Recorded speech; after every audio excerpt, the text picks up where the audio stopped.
हेमंत सोरेन की गिरफ्तारी और इस्तीफे के बाद एक नया विवाद उठ खड़ा हुआ है। गठबंधन के विधायकों ने सीएम पद के लिए चंपई सोरेन के नाम पर भरोसा तो जता दिया, लेकिन प्रदेश के राज्यपाल ने चंपई सोरेन को सीएम पद पर नियुक्त करने से फिलहाल इनकार कर दिया। मतलब हेमंत सोरेन के इस्तीफे के बाद से अब तक झारखंड में कोई सीएम नहीं है। राज्यपाल सीपी राधाकृष्णन ने सत्तारूढ़ जेएमएम कांग्रेस गठबंधन से कहा कि वो चंपई सोरेन को विधायक दल का नेता नियुक्त करने के प्रस्ताव पर कानूनी मुद्दों पर विचार करने के बाद ही फैसला लेंगे। प्रवर्तन निदेशालय द्वारा गिरफ्तारी से कुछ समय पहले मुख्यमंत्री हेमंत सोरेन ने राजभवन में राज्यपाल को अपना इस्तीफा सौंप दिया था। विपक्ष को राष्ट्रपति शासन लगाए जाने की आशंका है। जेएमएम, कांग्रेस और आरजेडी के सत्तारूढ़ गठबंधन के पास क्रमशः 29, 17 और 1 विधायक हैं। विपक्ष में बीजेपी के पास 26, आजसू के पास 3 विधायक हैं। सीपीआई-एमएल और एनसीपी-एपी के पास 1-1 विधायक हैं, जबकि 2 निर्दलीय विधायक हैं। सूत्रों ने कहा कि राज्यपाल के तुरंत सकारात्मक रुख नहीं दिखाने से जेएमएम कांग्रेस खेमे में बेचैनी दिखाई दे रही है। कांग्रेस विधायक दीपिका पांडे सिंह ने कहा कि राज्यपाल ने सत्तारूढ़ गठबंधन के विधायकों से मुलाकात नहीं की। उन्होंने कहा कि हमें राज्यपाल द्वारा समय दिया गया और फिर अनादर पूर्वक जाने के लिए कहा गया। हमारा बहुमत देखने के बाद हमें बाहर कर दिया गया। राजभवन बीजेपी के एजेंट की तरह काम कर रहा है और सभी निर्वाचित नेताओं को जाने के लिए कहा गया। राज्यपाल को लिखे पत्र में चंपई सोरेन ने कहा कि जेएमएम विधायक दल की बैठक में मुझे विधायक दल का नेता चुना गया है। इसके बाद आज ही गठबंधन दलों के सभी माननीय विधायकों ने सर्वसम्मति से मुझे संयुक्त विधायक दल का नेता चुना है। इसके साथ ही मैं विधायक दल के नेता, भारतीय राष्ट्रीय कांग्रेस, राष्ट्रीय जनता दल के नेता, विधायक एवं अन्य के समर्थनार्थ पत्र भी इस पत्र के साथ पेश कर रहा हूं। इस प्रकार मेरे पास 47 माननीय सदस्यों का समर्थनार्थ है और जो बहुमत के आंकड़े के कहीं अधिक है। इसलिए मैं आपसे सम्मान पूर्वक अनुरोध करता हूं कि आप मेरे दावे को स्वीकार करें, नई सरकार के गठन के लिए मुख्यमंत्री की नियुक्ति करवाएं। सत्तारूढ़ गठबंधन के सूत्रों ने कहा कि उत्तराधिकारी की नियुक्ति न होने से संवैधानिक संकट पैदा हो सकता है। एक नेता ने कहा, हमारे पास बहुमत है, राज्यपाल को क्या रोक रहा है? अभी तक कोई कार्यवाहक सीएम भी नहीं है। जब कोई खामियां नहीं तो राज्यपाल किससे परामर्श करना चाहते हैं? एक अन्य नेता ने कहा कि इससे लोगों को हस्तक्षेप करने का समय मिल जाता है। अगर अगले कुछ दिनों में नया मुख्यमंत्री शपथ नहीं लेता तो यह एक बड़ी समस्या होगी। पूर्व बीजेपी नेता और निर्दलीय विधायक सरयू राय ने सोशल मीडिया पर एक पोस्ट में लिखा कि मुख्यमंत्री पद से हेमंत सोरेन का इस्तीफा माननीय राज्यपाल द्वारा स्वीकार किए जाने के बाद झारखंड में कोई मुख्यमंत्री नहीं है, कोई सरकार नहीं है। राज्य में संवैधानिक संकट पैदा हो गया है। वैकल्पिक सरकार बनने तक राज्य में अल्पकालिक राष्ट्रपति शासन ही एकमात्र विकल्प है। हालांकि झारखंड स्पीकर रविंद्रनाथ महतो ने कहा कि फिलहाल चिंता की कोई बात नहीं, क्योंकि बहुमत है। वह सरकार वैसे ही काम करेगी जैसे पहले चल रही थी। मुझे नहीं लगता कि कोई खतरा है। हमारे पास बहुमत है और हम किसी भी समय बहुमत साबित कर देंगे। दिल्ली शराब घोटाला मामले में गिरफ्तार किए गए संजय सिंह को जमानत मिलती नहीं दिख रही है। वजह ये कि उन्होंने न सिर्फ रिश्वत ली बल्कि ईडी के दफ्तर से गोपनीय दस्तावेजों को चोरी भी करवाया। इतना ही नहीं, मामले में गवाहों को धमकाने से लेकर शराब घोटाला मामले में मिली रकम को खपाने के लिए एक कंपनी तक बना डाली और उनमें किसी किस्म के अपराध करने की प्रवृत्ति भी है। इसलिए संजय सिंह की जमानत पर कोर्ट ने फैसला तो सुरक्षित रख लिया, लेकिन उनको जमानत मिलने के आसार बेहद कम हैं। संजय सिंह ने दिल्ली आबकारी नीति घोटाला से संबंधित धन शोधन मामले में हाईकोर्ट से जमानत की मांग की। न्यायमूर्ति स्वर्णकांता शर्मा की पीठ ने संजय सिंह और ईडी के वकीलों की दलीलें सुनी। संजय सिंह ने इस आधार पर जमानत मांगी कि वह पिछले 3 महीने से हिरासत में हैं। इस अपराध में उनकी कोई भूमिका नहीं बताई गई है। जांच एजेंसी ने जमानत याचिका का विरोध करते हुए दलील दी कि संजय सिंह वर्ष 2021-22 की नीति अवधि से संबंधित दिल्ली शराब घोटाला से उत्पन्न अपराध की आय को प्राप्त करने, रखने, छुपाने, फैलाने में उपयोग करने में शामिल थे। ईडी का प्रतिनिधित्व कर रहे अतिरिक्त सॉलिसिटर जनरल एसबी राजू ने दलील दी कि गवाहों को जांच एजेंसी को सच न बताने के लिए धमकाया जा रहा है। ये एक और कारण है सिंह को जमानत पर रिहा नहीं किया जाना चाहिए। उन्होंने दलील दी कि संजय सिंह में फिर से इसी तरह का अपराध करने की प्रवृत्ति है। उनकी ईडी कार्यालय में भी पहुंच थी क्योंकि वह कुछ दस्तावेज हासिल करने में कामयाब रहे थे जो ईडी कार्यालय में थे और सार्वजनिक डोमेन में नहीं थे। संजय सिंह का प्रतिनिधित्व कर रहे वकील मोहित माथुर ने कहा कि उन्हें ईडी के स्टार गवाह दिनेश अरोड़ा के बयान के बाद गिरफ्तार किया गया था।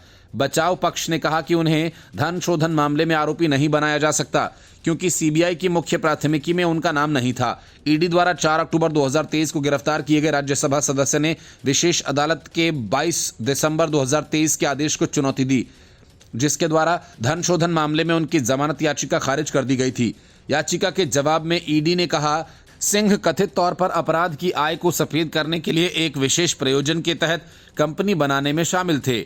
जांच एजेंसी ने कहा कि जांच के दौरान ये पता चला कि सिंह कथित घोटाला मामले में एक प्रमुख साजिशकर्ता हैं और वह इस मामले में कई आरोपियों या संदिग्ध व्यवसायी दिनेश अरोड़ा और अमित अरोड़ा के साथ निकटता से जुड़ा हुआ था। ईडी ने आरोप लगाया कि सिंह ने अब समाप्त हो चुकी आबकारी नीति के निर्माण और कार्यान्वयन में महत्वपूर्ण भूमिका निभाई, जिससे कथित तौर पर कुछ शराब निर्माताओं, थोक विक्रेताओं और खुदरा विक्रेताओं को मौद्रिक लाभ हुआ। ये मामला साल 2021-22 के लिए राज्य सरकार की आबकारी नीति को तैयार करने और क्रियान्वित करने में कथित भ्रष्टाचार से संबंधित है, जिसे बाद में रद्द कर दिया गया था। उपराज्यपाल वीके सक्सेना की सिफारिश के बाद सीबीआई ने कथित भ्रष्टाचार पर एक प्राथमिकी दर्ज की थी। Bureau report, news of India. Hemant Soren के गिरफ्तार होते ही कपिल सिब्बल सुप्रीम कोर्ट जा पहुंचे और गिरफ्तारी को चुनौती दे डाली। कपिल सिब्बल ने लोकसभा चुनाव से लेकर गिरफ्तारी की टाइमिंग तक पर सवाल उठाए। हेमंत सोरेन की तरफ से पक्ष रखते हुए सीनियर वकील कपिल सिब्बल ने अदालत से गुहार लगाई कि मनी लॉन्ड्रिंग के सेक्शन 19 के प्रावधानों को आपको तय करना होगा। उन्होंने कहा कि आखिर किसी को इस तरह कैसे अरेस्ट किया जा सकता है। उन्होंने बेंच से अपील की कि आप जल्द ही इस पर फैसला लीजिए। इस पर चीफ जस्टिस डीवाई चंद्रचूड़ ने अगले दिन सुनवाई करने पर सहमति जताई। असल में मनी लॉन्ड्रिंग एक्ट की धारा 19 के खिलाफ कपिल सिब्बल पहले भी सुप्रीम कोर्ट जा चुके हैं। हेमंत सोरेन की गिरफ्तारी के बाद उन्हें एक बार फिर मौका लग गया और वे धारा 19 के पीछे पड़ गए। कपिल सिब्बल की दलीलों का विरोध करते हुए सॉलिसिटर जनरल तुषार मेहता ने कहा कि हेमंत सोरेन ने हाईकोर्ट में अर्जी दाखिल की है। इस पर कपिल सिब्बल ने बताया कि हेमंत सोरेन ने हाईकोर्ट से अपनी अर्जी वापस ले ली है। कपिल सिब्बल ने इस दौरान हेमंत सोरेन की गिरफ्तारी के तरीके पर भी सवाल उठाए। उन्होंने अदालत में कहा, हेमंत सोरेन की गिरफ्तारी के मेमो में टाइम 10 बजे का बताया गया है, जबकि वास्तव में अरेस्ट 5 बजे शाम को किया गया। ये बेहद गंभीर मामला है, इस पर आपको ध्यान देना होगा। इस पर additional solicitor general SV Raju ने कहा, हेमंत सोरेन के खिलाफ आरोप बेहद गंभीर हैं, ये भी ध्यान देने की बात है। यही नहीं, सुनवाई के दौरान कपिल सिब्बल ने गिरफ्तारी को राजनीतिक कारणों से भी जोड़ दिया। उन्होंने कहा कि आखिर चुनावों से पहले ही क्यों गिरफ्तारियां तेज हो जाती हैं। इस पर चीफ जस्टिस ने कहा कि हम आपके सवालों पर कल विचार करेंगे। गौरतलब है कि गिरफ्तारी के चलते हेमंत सोरेन ने झारखंड के मुख्यमंत्री पद से इस्तीफा दे दिया है। हेमंत सोरेन के खिलाफ मनी लॉन्ड्रिंग एक्ट के तहत मामला दर्ज किया गया है। ईडी ने उन्हें करीब 10 बार समन दिया, लेकिन हर बार वे पेश होने की जगह आनाकानी कर रहे थे। ईडी ने उनके दिल्ली आवास पर छापा मारा। छापेमारी में ईडी को 36 लाख रुपए कैश, एक बेनामी कार और कुछ दस्तावेज हाथ लगे। सूत्रों का कहना है कि हेमंत सोरेन के खिलाफ ईडी ने ट्रेस कर ये सबूत जुटाया। हेमंत विवादित जमीन पर कभी आए हैं या नहीं, इसके लिए जांच एजेंसी ने कई सिक्योरिटी अफसर से भी पूछताछ की। जांच से जुड़े एक अधिकारी ने बताया कि ट्रेसिंग के दौरान ये जानकारी मिली कि कभी कभी रात को हेमंत सोरेन विवादित जमीन पर बने आउट हाउस में जाते थे। इस सबूत के मिलने के बाद ईडी ने अगस्त 2023 में हेमंत सोरेन को पहला समन भेजा। इसके बाद करीब हेमंत सोरेन को 8 समन भेजे गए। ईडी की गिरफ्तारी से पहले हेमंत सोरेन ने एक वीडियो जारी किया। हेमंत के मुताबिक जमीन मामले में ईडी को कोई सबूत नहीं मिले, लेकिन फिर भी ईडी ने मुझ पर एक्शन लेने का फैसला किया। उन्होंने दावा किया कि इस पूरे मामले में फर्जी शिकायत जाली कागज बनाकर मुझे फंसाया गया है। ये षड्यंत्र कहीं और से किया गया है। वीडियो में हेमंत कहते हैं कि इस लड़ाई की जीत में समय लगेगा, लेकिन आखिर में हम ही जीतेंगे। सत्य कभी नहीं हारता और मैं सत्य की लड़ाई आखिरी वक्त तक लड़ता रहूंगा। Bureau report, news of India. मखमली बिस्तर पर सोने वाले हेमंत सोरेन रात भर ईडी की कस्टडी में जमीन पर करवटें बदलते रहे और दूसरी तरफ उनके विधायक मौज मस्ती करते हुए लजीज भोजन का मजा लेते रहे। गिरफ्तारी से लेकर अब तक हेमंत सोरेन ने कुछ ऐसे काम कर दिए हैं जो अरविंद केजरीवाल की मुश्किल बढ़ाने वाले हैं। जिस तरह से हेमंत सोरेन जिन तर्कों के सहारे ईडी के हर समन को ठुकराते रहे, कमोवेश उसी तरह की भाषा का इस्तेमाल केजरीवाल भी करते रहे। यह सब चुनाव प्रचार को रोकने की साजिश है, केंद्र सरकार गिराना चाहती है, वगैरह वगैरह। केजरीवाल जिस तरह से ईडी के समन को ठुकरा रहे हैं, वह दिन भी जल्द आएगी जब हेमंत सोरेन की तरह वे गिरफ्तार कर लिए जाएंगे। इसीलिए केजरीवाल ने पहले तिहाड़ से सरकार चलाने की बात कही। उन्होंने इस सवाल को लेकर पूरी दिल्ली में रायशुमारी करवा ली और कह डाला कि 98% लोग चाहते हैं कि मैं तिहाड़ से सरकार चलाऊं। यही काम हेमंत सोरेन भी कर सकते थे, लेकिन गिरफ्तारी से पहले इस्तीफा देकर केजरीवाल का रास्ता रोक दिया। अगर केजरीवाल बगैर इस्तीफा दिए गिरफ्तार होते तो फिर उनके समर्थक ही उनसे नाराज हो जाएंगे और सामने में हेमंत सोरेन की नज़ीर रख देंगे। हेमंत सोरेन ने कोशिश तो बहुत की कि वे अपनी पत्नी कल्पना सोरेन को सीएम बनवा दें, लेकिन परिवार और पार्टी में फूट पड़ने के डर से वो ऐसा कर नहीं सके और उन्हें चंपई सोरेन का नाम आगे करना पड़ा। केजरीवाल ने भी काफी कोशिश की थी कि वे अपनी पत्नी को सत्ता सौंपकर जेल जाएं, लेकिन आम आदमी पार्टी के विधायक ने ही केजरीवाल के इस प्रस्ताव को नकार दिया। पत्नी या फिर बेटे को सत्ता सौंपने की क्षेत्रीय दलों की मजबूरी इसलिए बन जाती है कि चाहे कोई कितना भी सगा क्यों ना हो, सत्ता मिलते ही वह हाथ से निकल जाता है। इसी वजह से हेमंत और केजरीवाल दोनों ही अपनी अपनी पत्नी को कुर्सी सौंपना चाहते थे, लेकिन हेमंत यह सब कर नहीं पाए। अब अगर केजरीवाल ऐसी कोशिश करेंगे तो फिर पार्टी के अस्तित्व पर संकट आ जाएगा। इसीलिए माना जा रहा है कि हेमंत की राह पर चलना उनकी मजबूरी बन जाएगी। मतलब यह कि गिरफ्तार होने की सूरत में उन्हें इस्तीफा भी देना होगा और किसी दूसरे के हाथ में दिल्ली की गद्दी भी सौंपनी होगी। Bureau report, news of India. Ranchi हवाई अड्डे पर 2 विमान तैनात हैं जो सत्ताधारी दलों के विधायकों को हैदराबाद लेकर जाएंगे ताकि विधायक पाला न बदल सकें और अंत तक एकजुट रहें। हेमंत सोरेन के इस्तीफे और चंपई सोरेन के सरकार बनाने के दावे को लेकर कई घंटे बीत गए हैं, लेकिन राज्यपाल ने उन्हें सरकार बनाने का न्योता नहीं दिया। इससे कांग्रेस और जेएमएम में बेचैनी है। कांग्रेस के अभिषेक मनु सिंघवी का कहना है कि नीतीश कुमार को सिर्फ 15 मिनट में सरकार बनाने का न्योता मिल गया और चंपई सोरेन को अब तक नहीं मिला। इस बीच सूत्रों का कहना है कि चंपई सोरेन भले ही 45 विधायकों के समर्थन का दावा कर रहे हैं, लेकिन जो समर्थन पत्र उन्होंने राज्यपाल को सौंपा है उसमें 42 से भी कम विधायकों के हस्ताक्षर हैं। जेएमएम के कई विधायक नॉट रीचेबल हैं और वे चंपई सोरेन को सीएम बनाए जाने से नाराज हैं।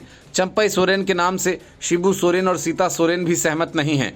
मतलब सोरेन परिवार के अंदर सीएम को लेकर झगड़ा तेज हो गया है। ऐसे में पार्टी के 2 फाड़ होने का खतरा बढ़ गया है। यही वजह है कि जेएमएम और कांग्रेस बचे खुचे विधायकों को हैदराबाद शिफ्ट करना चाह रही है। मतलब कि झारखंड में सत्ता का गणित पूरी तरह से उलझ गया है। दूसरी तरफ अदालत ने हेमंत सोरेन को 1 दिन के लिए न्यायिक हिरासत में भेज दिया है। ईडी ने कोर्ट में हेमंत सोरेन को पेश कर 10 दिन के कस्टडी की मांग की थी। बीजेपी सांसद निशिकांत दुबे ने कहा कि 81 सदस्यीय झारखंड विधानसभा में चंपई सोरेन को बहुमत हासिल नहीं है। दुबे के मुताबिक झारखंड मुक्ति मोर्चा के अध्यक्ष शिबू सोरेन और उनकी बड़ी बहू सीता सोरेन भी चंपई को सीएम बनाए जाने से सहमत नहीं हैं। दुबे ने यह भी दावा किया कि गवर्नर को सौंपे गए विधायकों के समर्थन पत्र पर जादुई आंकड़ा 42 से कम है। सोरेन ने झारखंड मुक्ति मोर्चा के विधायक दल के नेता और संयुक्त सरकार के और संयुक्त गठबंधन के विधायक दल के नेता के रूप में राज्य में नई सरकार बनाने का दावा पेश किया था। बावजूद इसके राजभवन सरकार गठन के न्योते पर चुप्पी साधे हुए है। 43 विधायकों के समर्थन की चिट्ठी राजभवन को सौंपी थी। हेमंत सोरेन ने मुख्यमंत्री पद से इस्तीफा दिया था। उन्हें जमीन घोटाला मामले में ईडी ने लंबी पूछताछ के बाद गिरफ्तार कर लिया है। माना जा रहा है कि राजभवन से चंपई सोरेन का सरकार नहीं बनाने का न्योता दिए जाने से राज्य में सियासी खेल हो सकता है। सूत्रों का कहना है कि सियासी उलटफेर और खरीद फरोख्त से बचने के लिए जेएमएम की अगुवाई वाले गठबंधन ने अपने विधायकों को कांग्रेस शासित राज्य तेलंगाना भेजने की रणनीति बनाई है। Bureau report, news of India.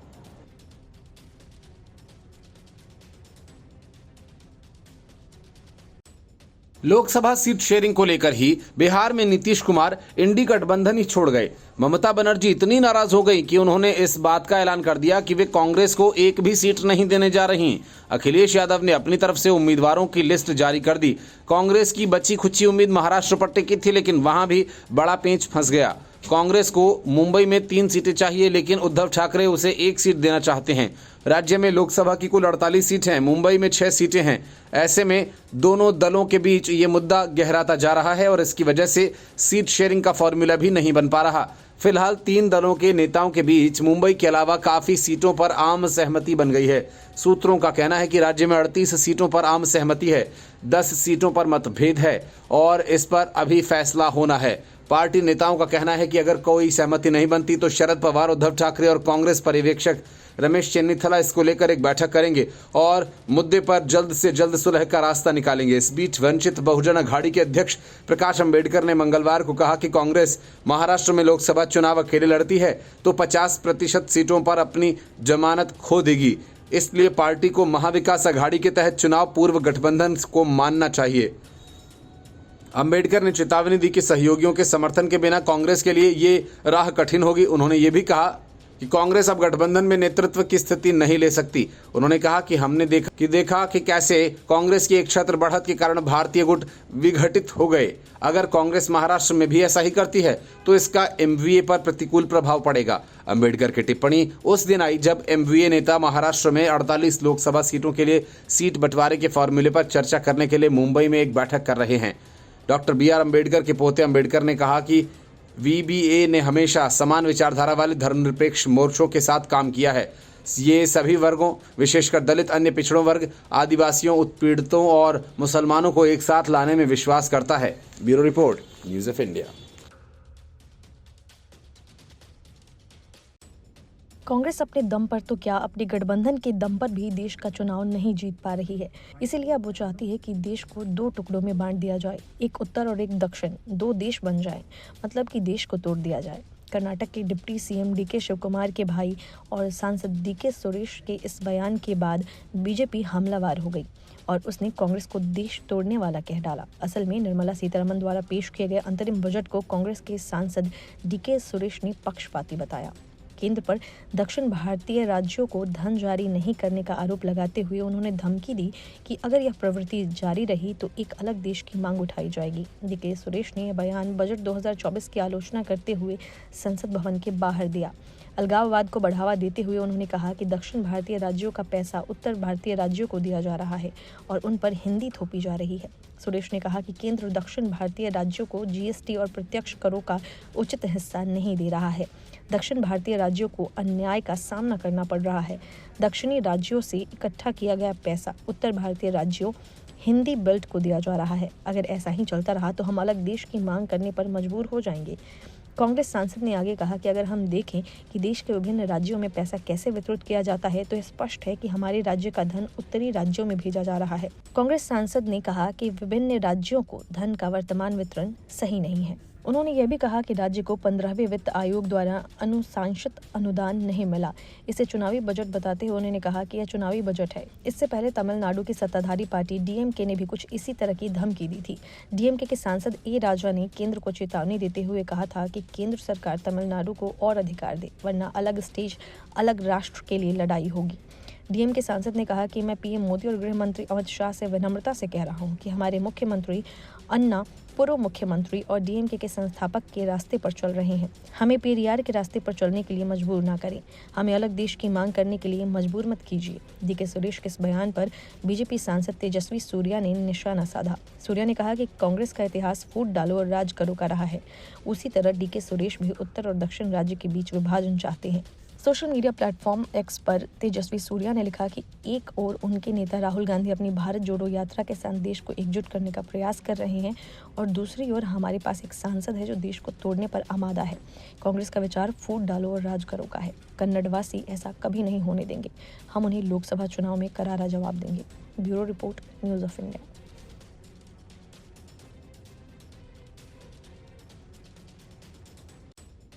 Lok Sabha चुनाव से पहले बीजेपी ने केरल में बड़ा दांव चल दिया है। बीजेपी के इस कदम से केरल की सत्ताधारी CPM और विपक्षी कांग्रेस में खलबली मच गई। केरल जनपक्षम सेक्युलर के प्रमुख PC जॉर्ज ने अपनी पार्टी का भारतीय जनता पार्टी में विलय कर दिया। केरल के राजनीतिक मामलों के भाजपा प्रभारी प्रकाश जावड़ेकर और अन्य वरिष्ठ नेताओं की मौजूदगी में जॉर्ज अपने बेटे शॉन और केरल जनपक्षम सेक्युलर के अन्य नेताओं के साथ भाजपा में शामिल हुए। असल में बीजेपी केरल में ईसाइयों को अपने पाले में लाने का प्रयास कर रही है और केरल जनपक्षम के विलय के बाद बीजेपी की ताकत और बढ़ जाएगी। भाजपा के राष्ट्रीय सचिव अनिल एंटनी ने यहां पार्टी मुख्यालय में संवाददाता सम्मेलन में कहा कि आज PC जॉर्ज के नेतृत्व वाला केरल जनपक्षम सेक्युलर भाजपा में विलय हो रहा है। हमारे प्रधानमंत्री नरेंद्र मोदी के 2047 तक भारत के विकसित भारत में बदलने के दृष्टिकोण में पूरा भरोसा दिख रहा है। भाजपा में जॉर्ज का स्वागत करते हुए एंटनी ने कहा कि जनपक्षम का आज विलय केरल में एक ऐतिहासिक शुरुआत होगी, जहां भाजपा अधिक से अधिक बढ़ेगी और भारत को एक विकसित देश में बदलने के प्रधानमंत्री के अभियान में योगदान देगी। केंद्रीय मंत्री राजीव चंद्रशेखर ने केरल जनपक्षम सेक्युलर पार्टी के भाजपा में विलय का स्वागत करते हुए दावा किया कि केरल के लोग बदलाव चाहते हैं और इस विलय से भाजपा राज्य में और अधिक मजबूत होगी। केंद्रीय मंत्री राजीव चंद्रशेखर ने भाजपा मुख्यालय में प्रकाश जावड़ेकर और अन्य वरिष्ठ नेताओं के साथ पीसी जॉर्ज और उनके बेटे शॉन का स्वागत करते हुए कहा, केरल जनपक्षम सेक्युलर के भाजपा में विलय होने से राज्य में भाजपा के फुटप्रिंट का विस्तार होगा। पीसी जॉर्ज को प्रधानमंत्री मोदी पर विश्वास है, इसलिए उन्होंने अपनी पार्टी का भाजपा में विलय किया। वह अब प्रधानमंत्री मोदी के विजन के अनुरूप केरल में बदलाव लाने में सहायक होंगे और लोकसभा चुनाव में कम से कम 5 सीटों पर हमारी जीत सुनिश्चित करेंगे। उन्होंने कहा कि बीते दिनों प्रधानमंत्री मोदी के केरल दौरे के बाद दक्षिणी प्रांत के लोगों में जागरूकता बढ़ी है। केरल में सत्ताधारी वामपंथी दलों एवं कांग्रेस की आलोचना करते हुए केंद्रीय मंत्री ने कहा कि एलडीएफ और यूडीएफ आज इंडी अलायंस का हिस्सा हैं और बीते 75 साल से इसकी जुगलबंदी से प्रदेश के लोग निराश हैं। प्रदेश के युवा, महिला, किसान सभी अपने उज्जवल भविष्य के लिए बदलाव चाहते हैं। Bureau report, news of India.